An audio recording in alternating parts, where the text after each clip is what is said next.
cash-strapped councils are targeting art, parks and leisure cuts. I'm going to read into this more from the BBC, you guys. Let's go.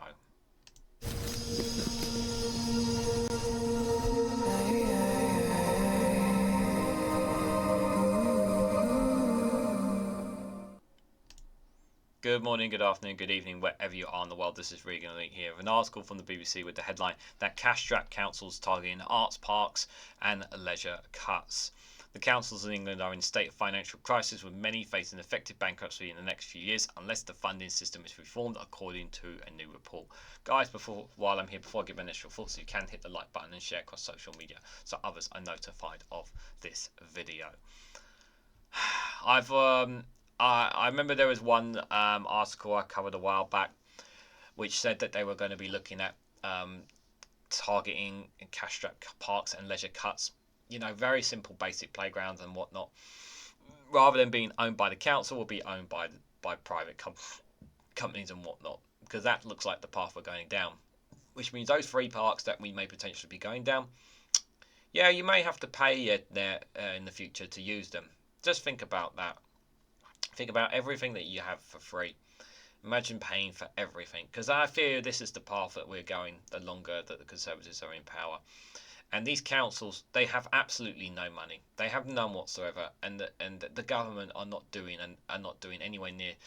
And don't give me the crap that they don't have enough money to support these councils, because they do, and they're just choosing not to. They have money to support to keep rearming Israel and Gaza. They have enough money for the military in the UK. They can find a magic money tree whenever they need to. There is a magic money tree, and they're choosing not to use it. And when councils like these are struggling just to get some of the basics done, these essential basics done, that for some reason they don't seem to have money in their pockets. It's absolutely bullcrap when the government says they can't give enough money. Now, let's also be very clear. There are also some councils that are very poorly managing their finances as well. And that is also another issue that needs to be addressed. We do know that there are one or two that have been handling things incredibly badly as well. And yeah, that's not a good thing either. However, there are just some councils, in all legitimate, who are looking after, counting all their pennies and whatnot, and are still finding themselves in these situations. And it should not have to happen. 14 years of austerity, guys. Remember, you did not have these problems. These councils did not have these problems 14 years ago. Did you remember a council going bankrupt before 2010? Let me know in the comment section down below. Did this happen under a Labour government in the past? Let me know in the comment section down below when it did. I'd really greatly appreciate it, because this whole austerity that the Conservatives have done have cut us to the bare bone.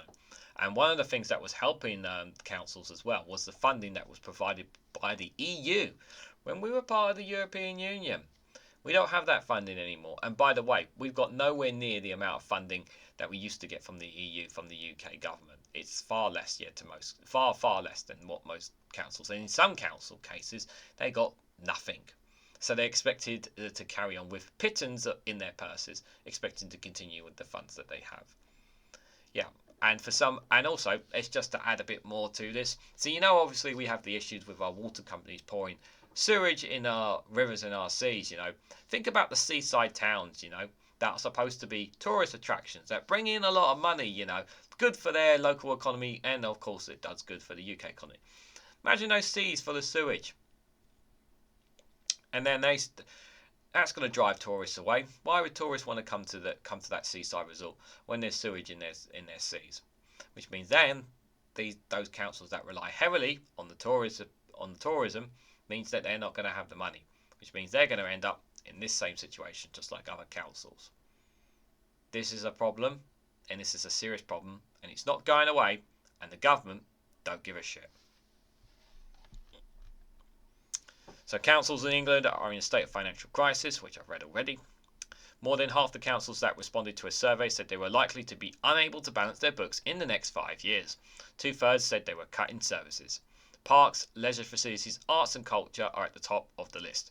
There have been repeated warnings about the state of council finances, with the government announcing an extra $600 million for funding earlier this year to help plug budget gaps. Not enough money, needs to be more money. Despite that, many councils are currently setting budgets that will see services cuts from April at the same time as increasing council taxes and charges.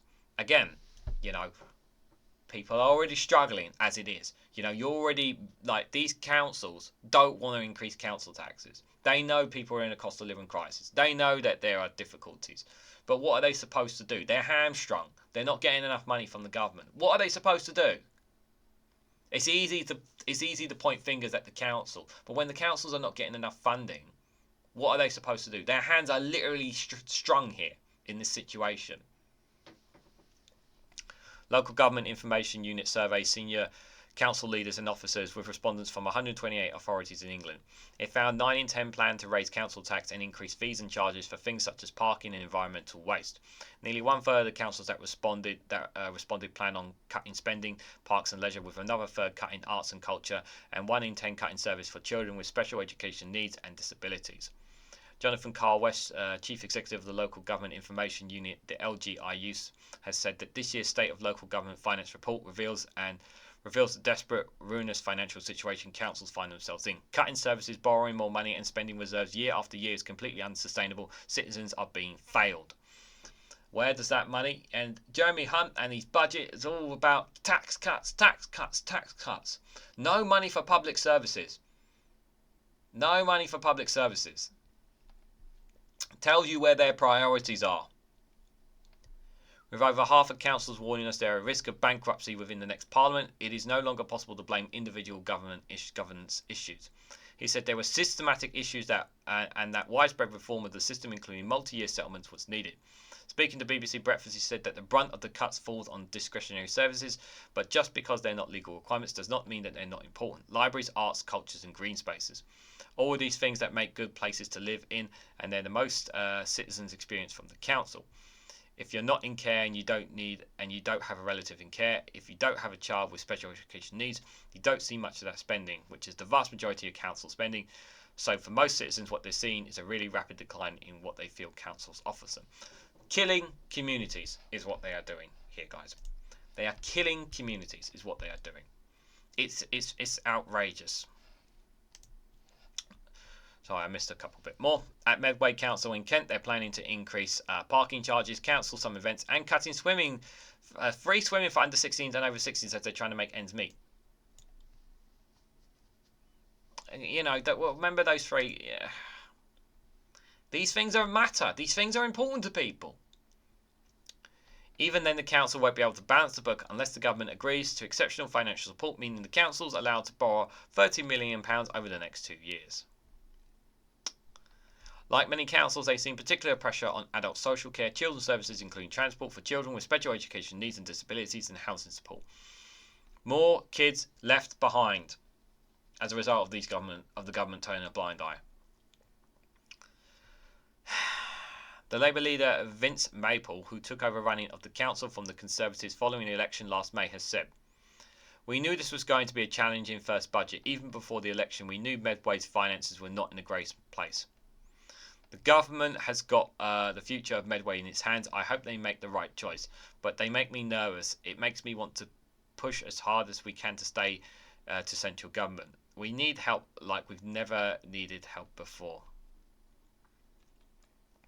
At Capstones County Park near Chesham, families were contemplating the idea of paying for car parking, one of the options Medway Council considers as it tries to get finances straight. Do you remember those parks that you go to that are free?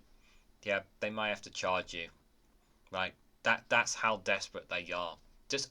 And these things, they just add up. They add up to people who are already struggling. These costs, they all add up. And they don't need to happen. They don't need to happen. This is the thing. You guys need to understand this. Yes, I know councils need reform, but this does not need to happen. The government can stop this. They are choosing not to. Remember that. Jane Howard said, "They've wasted all the money all over the place on frivolous things and things that they don't need doing, or middle management people that don't need to be there. And there's not enough left in the pot for things that they're doing. And the answer is always to put it on the people in the bottom of the chain, charge us more for everything." Yeah. Her friend Rebecca Randell is sympathetic to the council's plight, but was still concerned that families would end up paying the price for pressures on public finances. With the tiniest budgets that we already have, I think it's quite extreme to ask them to do everything, she said. But I don't think it should be brought back down to the people. No, I don't. It shouldn't be brought down to people who are already struggling. But like I said, what are councils supposed to do if they're hamstrung and the governments are not willing to help them? The local government information unit said the current situation would leave residents paying more for less and called for reform for the ways councils are funded in order to save the services they provide. The Department for Levelling Up, Housing and Community spokesperson said, "We recognise councils are facing challenges and that's why we announced an additional £600 million support package for councils across England, increasing their overall funding for the upcoming financial year to £64.7 billion, a 7.5% increase in cash terms.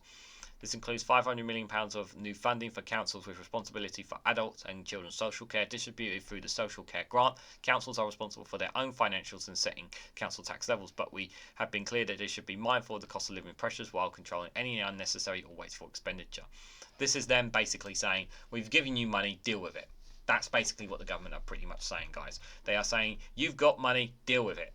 Manage your budget more. If you can't do it, then make money somewhere else. It's really, really pathetic. And remember, the government put these councils in these situations. Okay, like I've said, there are some really poorly run councils by some very poor by some very poor people. There's no question about that. However, the last 14 years of austerity, the consistent cutting of our services, cutting of our services, this is where it's come to. Yeah, having absolutely nothing. Yeah, that's where it's coming to. That's what it's coming down to. Yeah, it's come all the way, stems all the way back from the years of austerity from 14 years ago. This is what the Conservatives said, that we all got to look after our budgets, and they've cut this so much down to the bone now, and you're still feeling it. Yeah. What happened to those community centres that used to be there? What happened to the amount of buses that used to be in your area? What happened to simple basic public service needs? They're not as much as they used to be. And all because of the Conservatives cutting councils down to the bone. And now these councils are having to ask more and to put more out because of it. So remember that next time you go at the general election, not just because of Partygate, not just because of what they've done, not just because of what this government has done to our NHS, to our overcrowded prisons, to our uncontrolled crime, to our uncontrolled immigration, to our failed education system, but that as well. Need I go on? So guys, what more should councils do? Let me know what you guys think in the comment section down below. What can councils do in this situation? Yes, some of them have not been looking after their money well, but for those who are and are still in this situation, what more can they do, guys? What ideas maybe you have can suggest in the comment section down below that they can do in this dire situation? Is reform needed like they've said? Let me know again in the comment section down below. If you found this video interesting and informative, please hit the like button, we greatly appreciate it. Share it across social media so others are notified of this video, and subscribe because it really does help support the channel. And if you want to financially support me in the work I do here, you can do so by becoming a YouTube member for as little as 99p, or join me on Patreon or Rumble for exclusive content there as well. Thanks so much for watching, guys, and I hope to catch you all very, very soon.